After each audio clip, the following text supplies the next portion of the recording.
मित्रांनो, हा माझा 64वा व्हिडिओ. चला तर सुरू करूया. पाहूया आज काय ते. आजचा विषय आहे हे वृद्ध लोकांसाठी. 60 नंतर उत्साही जीवन जगण्यासाठी काय काय गोष्टी कराव्या बघूया आता काय. आपण खूप सांभाळून जेव्हा केस पिकू लागतात, केस पिकू लागतात व चेहऱ्यावरील तारुण्याचे तेज मावळू लागते, शरीरावर अवाजवी चरबी साठू लागते आणि जबाबदाऱ्याच्या दाऱ्यांच्या भाराने खांदे झुकू लागतात, तेव्हा सकारात्मकता कशी सांभाळायची असा प्रश्न पडतो. हे जरी मोठे आव्हान वाटत असले तरी असे करणे जास्त कठीण नाही. पाहूया कसे. नवी स्वप्ने पाहण्याची वेळ. काय स्वप्ने जिवंत ठेवली तर जीवनाचा प्रत्येक टप्पा सुंदर होऊ शकतो. लक्षात घेण्यासारखी गोष्ट आहे. नवी स्वप्ने पाहावीत आणि ती पूर्ण करण्यामागे लागावे. कोणतीही कला शिकण्यास केव्हाही उशीर झालेला नसतो. वयस्करांनी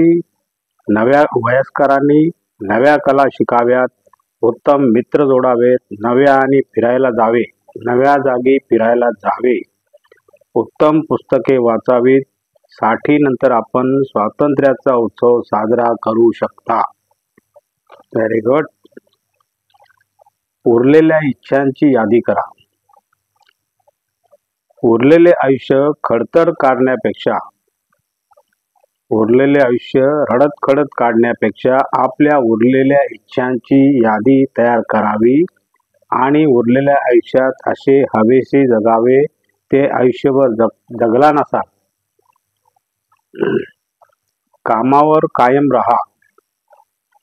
सेवानिवृत्तीनंतर बहुतेकांना वाटते की आता काही करायचे उरले नाही, पण हे चुकीचं आहे.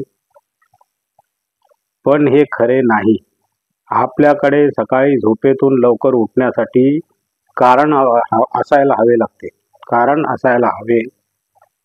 सक्रिय जीवन नैराश्यापासून तर वाचतेच, शिवाय यामुळे आर्थिक स्वावलंबनही व आत्मविश्वासही टिकून राहतो.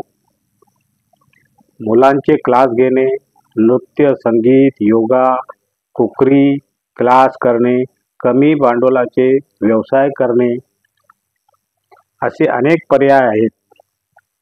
हल्ली अनेक खाजगी कंपन्या सेवानिवृत्त लोकांना त्यांच्या अनुभवाचा लाभ घेण्यासाठी उत्तम पगारावर वरिष्ठ पदांच्या नोकऱ्या देतात. एक आवश्यक गोष्ट ऐका. बऱ्याचदा जुन्या पिढी नव्या पिढीच्या आचरणाला व कायद्यांना मान्यता द्यायला तयार होत नाही आणि या प्रक्रियेत स्वतःला निष्क्रिय बनवून घेते. याच्या उलट व्हायला हवे. कमी वयाच्या लोकांच्या तक्रारी व टीका करण्याऐवजी नव्या पिढीच्या जीवनशैली व त्यांच्या जीवनाच्या गरजा समजून त्यांचे सहयोगी व्हावे. नव्या तंत्रज्ञानाशी मैत्री करावी व सकारात्मक राहावे. ह्या काही टिप्स आणि गोष्टी मी तुम्हाला सांगितलेल्या आहेत. त्याप्रमाणे आता माझा व्हिडिओ संपलेला आहे. जर तुम्हाला माझा व्हिडिओ आवडला असेल, लाईक करा, शेअर करा, सबस्क्राईब करा आणि कॉमेंट करा. नमस्कार. जय हिंद.